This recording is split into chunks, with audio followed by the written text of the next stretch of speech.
In section 8.2, we're going to be testing the difference between sample means when you have independent samples and when sigma is unknown. Now in section 8.1 we did this when we know sigma, but now we're going to not know sigma. So I'm just going to start out by giving you the steps and then we'll do a couple of examples. So the first step is to verify several things. One, verify that sigma 1 and sigma 2 are unknown. If you know what the standard deviations are, you cannot use this method. You need to verify that either the populations are normally distributed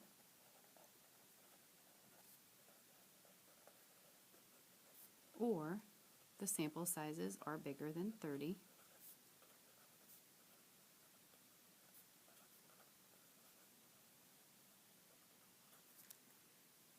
And that the samples are random and independent.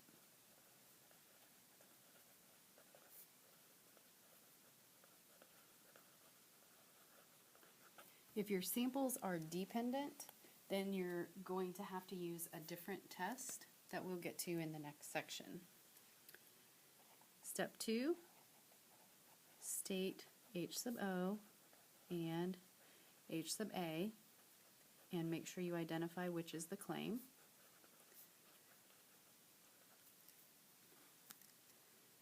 Step 3, use alpha and a t-distribution to determine critical value or values if it's a two-tailed test, and sketch and shade the rejection region or two regions if it's two-tailed. Now, here's where you have different things going on with the t-distribution. You have two different options going on here. In one of the options, they will tell you to assume that population variances are equal. So if population variances are equal,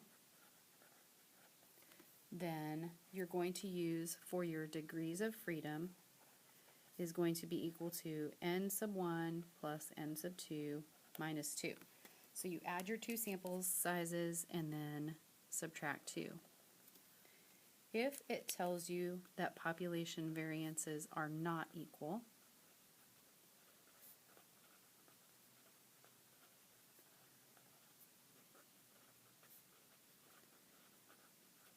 then your degrees of freedom is a little bit more complicated. It's going to be equal to the smaller of these two options, either n sub 1 minus 1 or n sub 2 minus 1. So you take your sample size minus 1, sample size minus 1, and whichever one of those is smaller, that's what you use for your degrees of freedom. Okay. Step 4, find the standardized test statistic. And this is going to be a t-test, so it's going to be a t-value, but you're going to have, again, two different cases. If population variances are equal, you have a different formula than if they are not equal. And I'm going to warn you ahead, these are big formulas. So we have t equals, it's going to be x bar 1 minus x bar 2, so the difference between the sample means minus the difference between the population means divided by the square root of this big long ordeal. It's n sub 1 minus 1 times s sub 1 squared plus n sub 2 minus 1 times s sub 2 squared divided by n sub 1 plus n sub 2 minus 2. all of that times the square root of 1 over n sub 1 plus 1 over n sub 2. Now this part of the formula, right here, this part is called the pooled estimate of standard deviation. And it has a symbol of sigma hat. Now, if your population variances are not equal, then your standardized test statistic is found using a different method. It's still x bar 1 minus x bar 2 minus mu 1 minus mu 2, but now it's divided by the square root of s sub 1 squared divided by n sub 1 plus s sub 2 squared divided by n sub 2. So remember that these s squareds could either be variance or they could be standard deviation that you then have to square on your own. Step 5 is to decide to reject h sub 0 or not to reject or fail to reject h sub 0. And step 6, which I know is your favorite, is interpret the decision in the context of the original claim.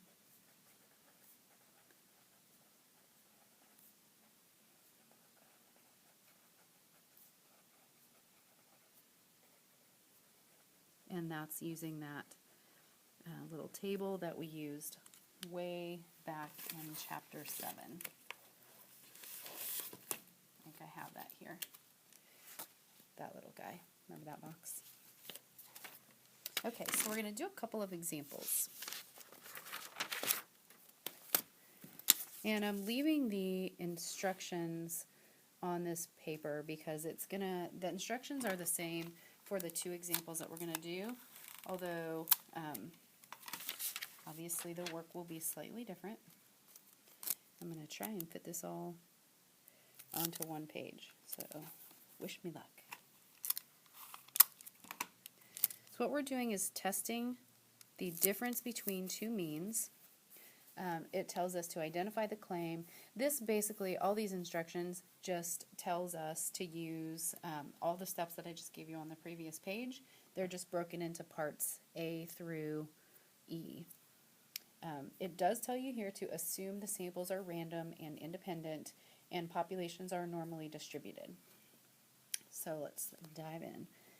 A researcher claims that the stomachs of blue crabs from location A contain more fish than the stomachs of blue crabs from location B. So those are going to be our two samples. They're our location A and location B. So maybe I'll start writing that out. We have location A, location B. The researcher claims that stomachs contain more fish than stomachs from location B. The stomach contents of a sample of 25 blue crabs from location A, so I'll say that's n sub 1 equals 25, contain a mean of 320 milligrams of fish, so that will be x bar 1 is 320, and a standard deviation of 60 milligrams, so that will be s sub 1 is 60. The stomach contents of a sample of 15 blue crabs from location B, so n sub 2 will be 15, contain a mean of 280, so x bar 2 is 280, and a standard deviation of 30, so s sub 2 is, of 80, s sub 2 is 80. At alpha equals 0.01,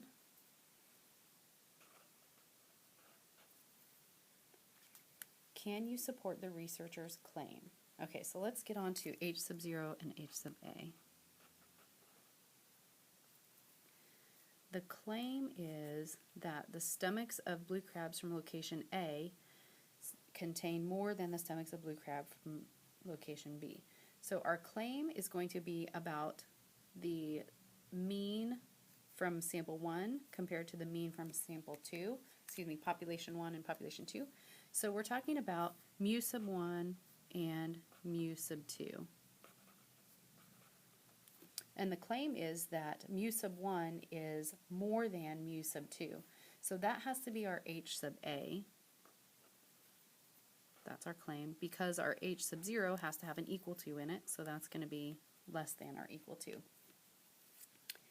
And it's telling us to assume the population variances are equal. Now that goes back to the difference between the two formulas that I talked about just a second ago. If you remember this, if population variances are equal, we use this standardized test statistic. If they're not equal, we use this one. So they're assuming the population variances are equal, which means our degrees of freedom will be n sub 1 plus n sub 2 minus 2. So degrees of freedom are going to be n sub 1 plus n sub 2 minus 2, which is 38. So our alpha is 0.01 and our degrees of freedom are 38. Based on our h sub a, we're going to have a right-tailed test. So I'm going to go ahead and draw that guy. Right-tailed test. And I'm going to look up my critical value on the t table. On my t distribution for a right-tailed test here. It's a one-tailed test, and my level of confidence when alpha is 0.01, my level of confidence is 0.99, and I have 38 degrees of freedom, so I'm here, arrow down to 38.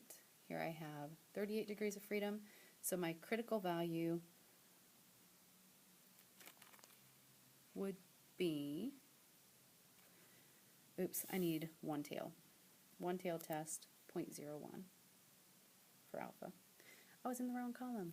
Alpha is 0.01, one-tailed test. So down to 38. My critical value is 2.429.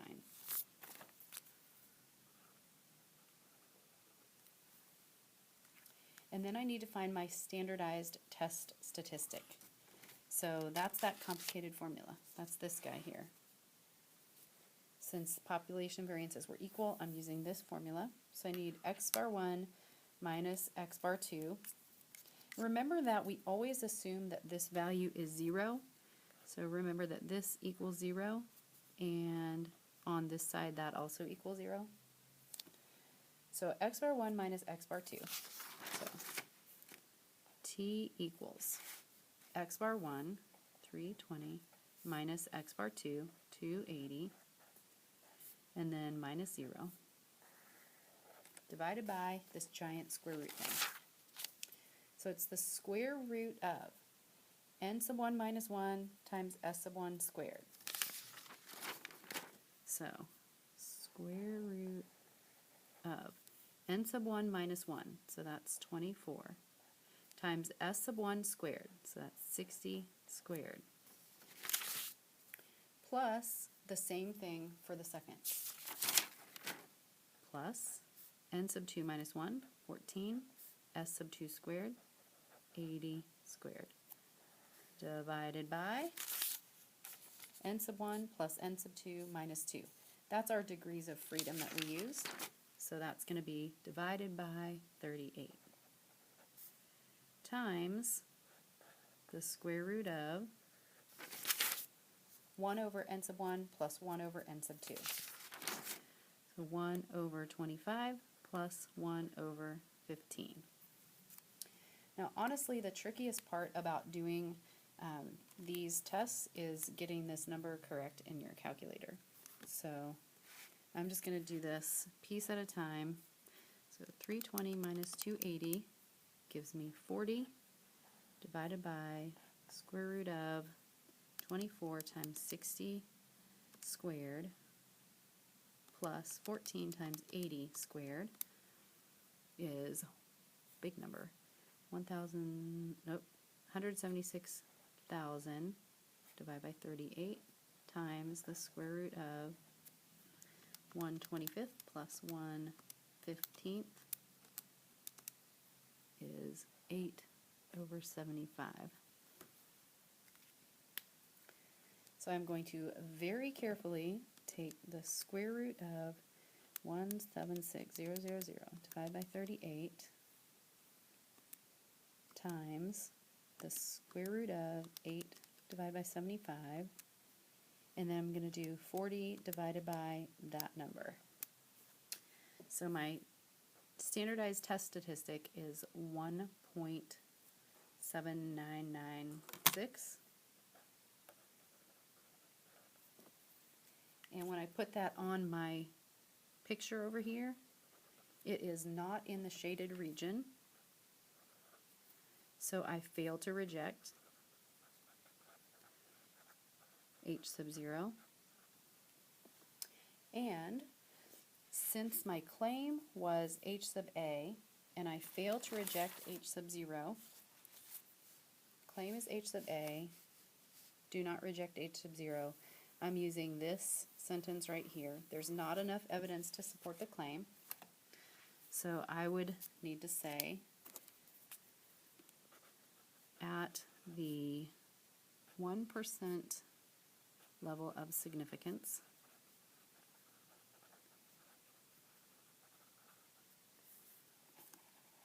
there is not enough evidence to support the claim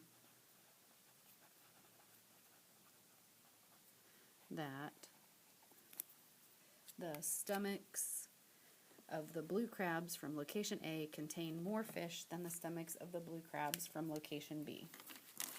I'm not going to write all of that out on here. If I were taking a test, I would write all of that out, but I'm not taking a test at the moment, so I'm just going to highlight this part,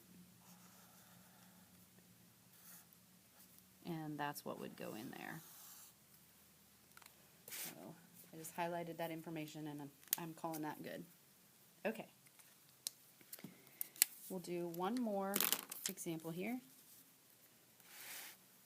I have my doubts about whether I can fit this, but we'll see.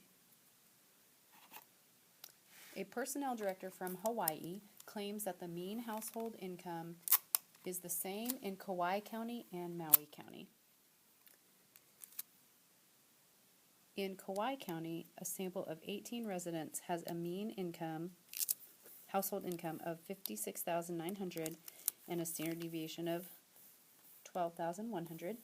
In Maui County, a sample of 20 residents has a mean household income of $57,800 and a standard deviation of $8,000.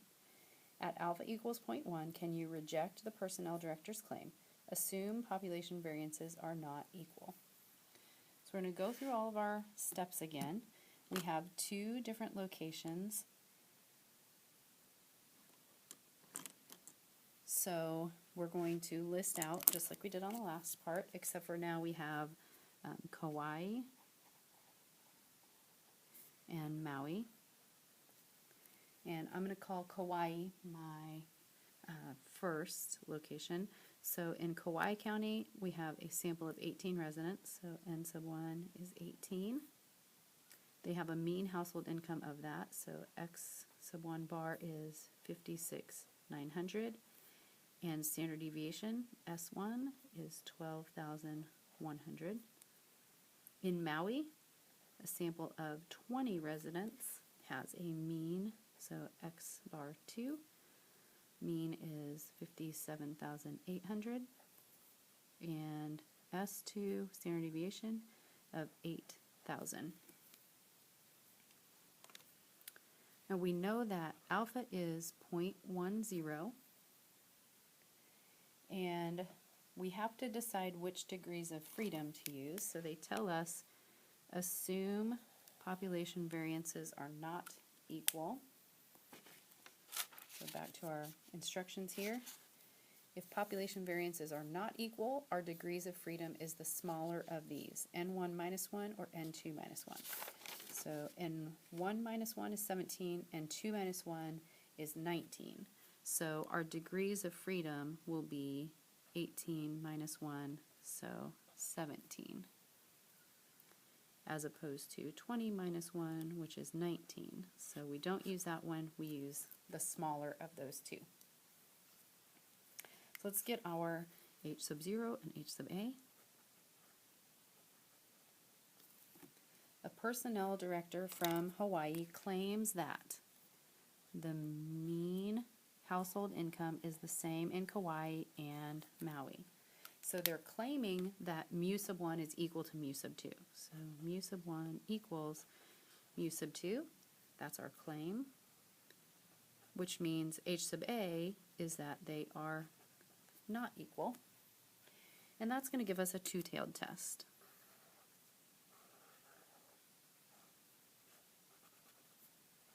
So now we're going to need two different critical values. Our degrees of freedom is 17, alpha is 0.1, and we have a two-tailed test. So we go to our t-distribution, and we have two tails. Alpha was 0.1, and we had 17 degrees of freedom. So our critical value is 1.740. So what we need to remember to do is put 1.740 here and negative 1.740 on the other end.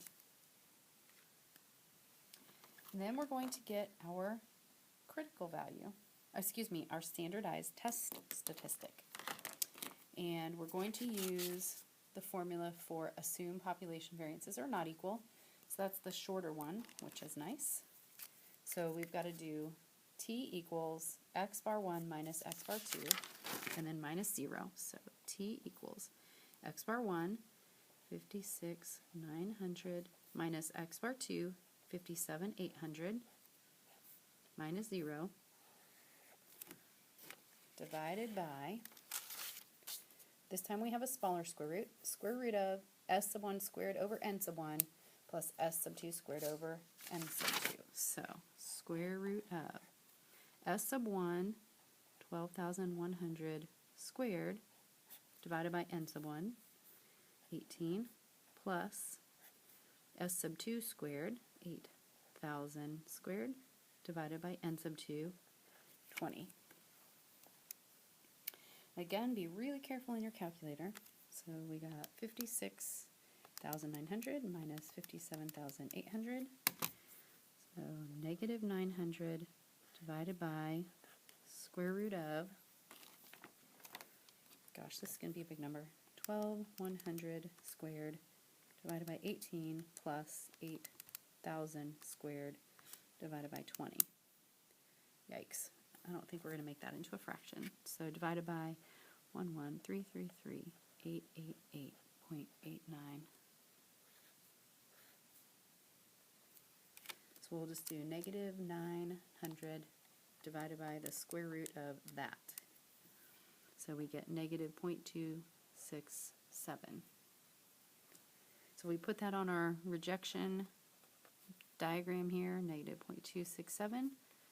We would fail to reject because it is not in the shaded region. So we fail to reject h sub 0. Now this time our claim was h sub 0 and we failed to reject. So we look at our mabobber here. H sub 0 is the claim and we failed to reject, so there is not enough evidence to reject the claim. And we need to include that level of significance, so we would say at the 10% level of significance,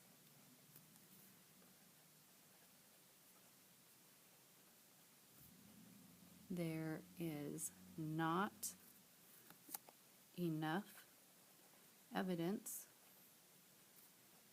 to reject the claim that the mean household income is the same in Kauai County and Maui County. So I'm going to shortcut that again. Fill in the blank with all that highlighty stuff. Make sure that you read very carefully whether you are assuming population variances are equal or not equal, so you get these problems set up correctly.